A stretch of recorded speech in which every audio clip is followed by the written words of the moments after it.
Halo teman-teman semua, ketemu kembali dengan saya Tumbur Simaunsom.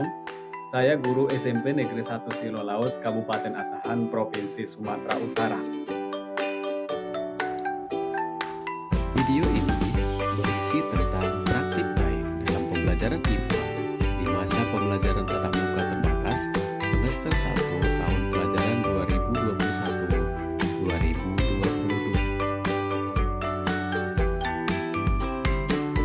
Adapun materi pelajaran yang diajarkan adalah tentang perkembangbiakan pada tumbuhan. Materi ini tepatnya di kelas 91 yang berjumlah 30 orang, di mana peserta didik dibagi dalam 2 kelompok. Setiap kelompok belajar berjumlah 15 peserta didik. Kelompok A mendapat jadwal mata pelajaran IPA pada hari Rabu dan kelompok B pada hari Kamis dengan menerapkan protokol kesehatan. Di awal masuk sekolah semester 1 tahun pelajaran 2021-2022, saya mempersiapkan segala keperluan untuk melakukan pembelajaran tatap muka terbatas yang dianjurkan oleh pemerintah.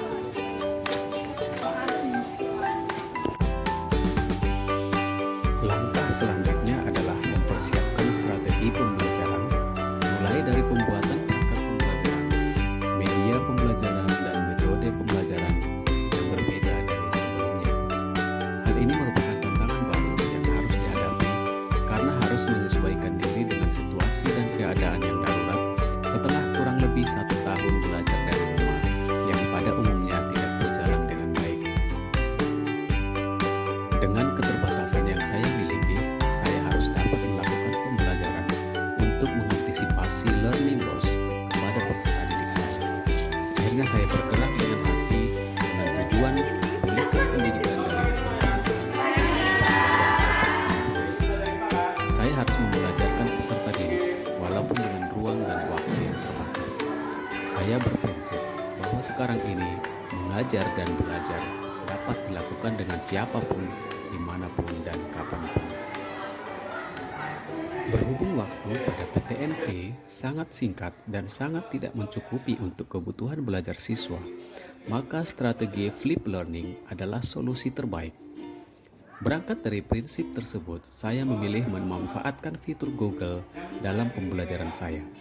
Hal ini didukung dengan pengalaman pelatihan saya menjadi Google Certified Educator yang diselenggarakan oleh Kementerian Pendidikan dan Kebudayaan Riset dan Teknologi bekerja sama dengan Repo Indonesia dan Google for Education.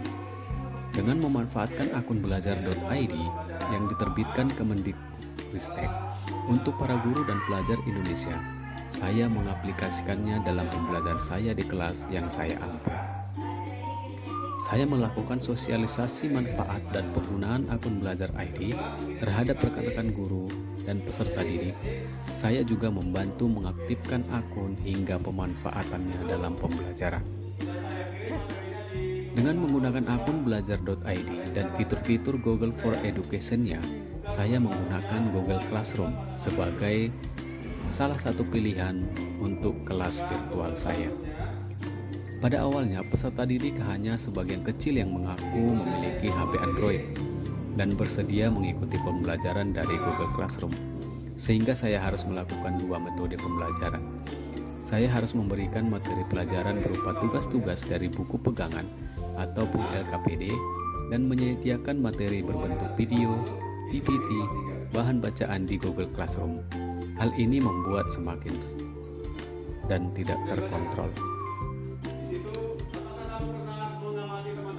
Kemudian pada pertemuan kedua, peserta didik sudah bertambah yang membawa HP Android dan memilih belajar dari Google Classroom.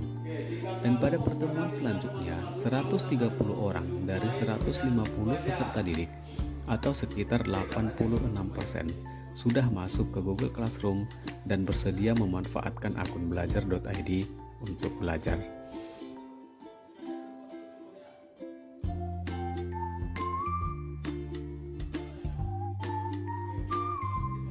Dalam pembelajaran yang saya lakukan, saya juga memanfaatkan WA Group sebagai alat komunikasi untuk menyapa dan mengarahkan siswa dalam belajar dan juga untuk menyampaikan tujuan pembelajaran serta aktivitas yang harus dilakukan sebelum pembelajaran tatap muka terbatas di sekolah.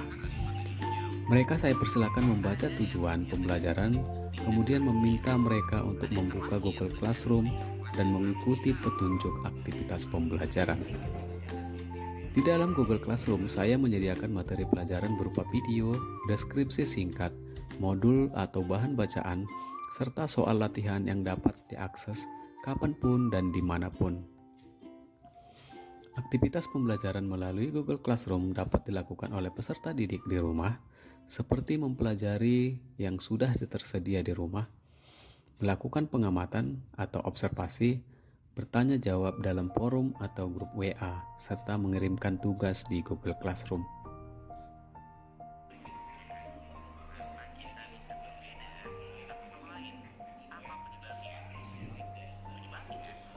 Sewaktu pembelajaran tatap muka di sekolah atau di kelas, saya memberikan penguatan dan refleksi dengan mengadakan diskusi ataupun tanya jawab tentang kesulitan dan kendala-kendala yang dihadapi dan hal-hal yang belum dipahami pada materi pelajaran yang tersedia di Google Classroom.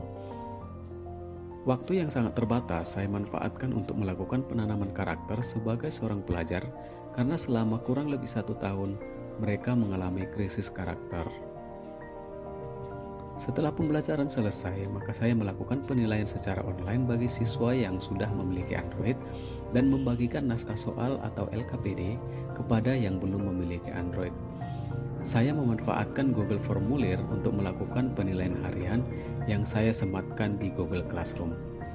Tugas-tugas dikirim ke Google Classroom baik berupa gambar, hasil kerja, dan juga dalam bentuk video.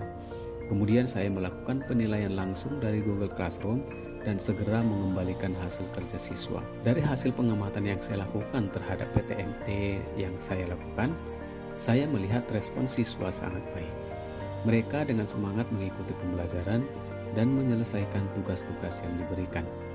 Walaupun kadang terlambat mengerjakan akibat gangguan jaringan internet dan juga kuota paket data yang terbatas. Mereka terkadang tidak sabar menunggu materi berikutnya dan tidak sabar menunggu hasil kerja mereka dinilai. Sehingga sebagian siswa langsung menanyakan mengapa tugasnya belum dinilai. Hal ini menandakan bahwa mereka antusias dan memiliki kemauan belajar yang besar. Walaupun kegiatan yang saya lakukan ini masih jauh dari harapan, untuk itu perlu pengkajian lebih dalam lagi tentang strategi flip learning atau blended learning dalam PTMT. Demikian selanjutnya pembelajaran saya lakukan, bergerak dari hati, pulihkan pendidikan. Walau serba terbatas, namun tetap semangat untuk membelajarkan siswa supaya pendidikan tetap berjalan dalam mengatasi learning loss akibat pandemi COVID-19.